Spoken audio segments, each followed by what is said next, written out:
اور ہم نے فرعون کو اپنی سب نشانیاں دکھائیں مگر وہ تکذیب اور انکار ہی کرتا رہا۔ کہنے لگا کہ موسیٰ، کیا تم ہمارے پاس اس لیے آئے ہو کہ اپنے جادو کے زور سے ہمیں ہمارے ملک سے نکال دو؟ تو ہم بھی تمہارے مقابل ایسا ہی جادو لائیں گے، تو ہمارے اور اپنے درمیان ایک وقت مقرر کر لو کہ نہ تو ہم اس کے خلاف کریں اور نہ تم، اور یہ مقابلہ ایک ہموار میدان میں ہوگا۔ موسیٰ نے کہا کہ آپ کے لیے یوم زینت کا وعدہ ہے، اور یہ کہ لوگ اس روز دن چڑھے اکٹھے ہو جائیں۔ تو فرعون لوٹ گیا اور اپنے سامان جمع کر کے پھر آیا۔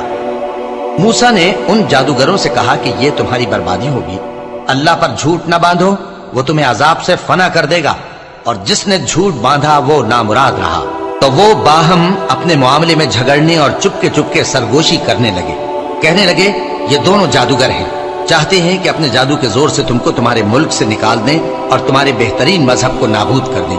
تو تم جادو کا سامان اکٹھا کر لو اور پھر قطار باندھ کر آؤ، آج جو غالب رہا وہی کامیاب ہوا۔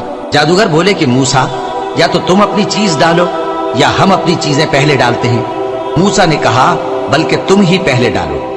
جب انہوں نے چیزیں ڈالیں تو یکا یک ان کی رسیاں اور لاٹھیاں موسیٰ کے خیال میں ایسی آنے لگیں کہ وہ میدان میں ادھر ادھر دوڑ رہی ہیں۔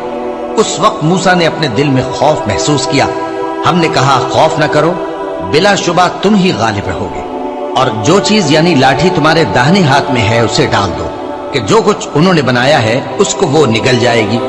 جو کچھ انہوں نے بنایا ہے یہ تو جادوگروں کے ہتھ کنڈے ہیں، اور جادوگر جہاں بھی جائے کامیاب نہیں ہوگا۔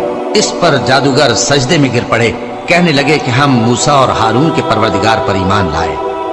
فرعون بولا کہ پیشتر اس کے کہ میں تمہیں اجازت دوں تم اس پر ایمان لے آئے، بے شک یہ تمہارا بڑا یعنی استاد ہے جس نے تم کو جادو سکھایا ہے، سو میں تمہارے ہاتھ اور پاؤں مخالف سمت سے کٹوا دوں گا اور تم کو کھجوروں کے تنوں پر سولی چڑھوا دوں گا، اور تم کو معلوم ہوگا کہ ہم میں سے کس کا عذاب زیادہ سخت اور دیر تک رہنے والا ہے۔ انہوں نے کہا کہ جو دلائل ہمارے پاس آ گئے ہیں ان پر اور جس نے ہم کو پیدا کیا ہے اس پر ہم آپ کو ہرگز ترجیح نہیں دیں گے، تو آپ کو جو حکم دینا ہو دے دیجئے، اور آپ جو حکم دے سکتے ہیں وہ صرف اسی دنیا کی زندگی میں دے سکتے ہیں۔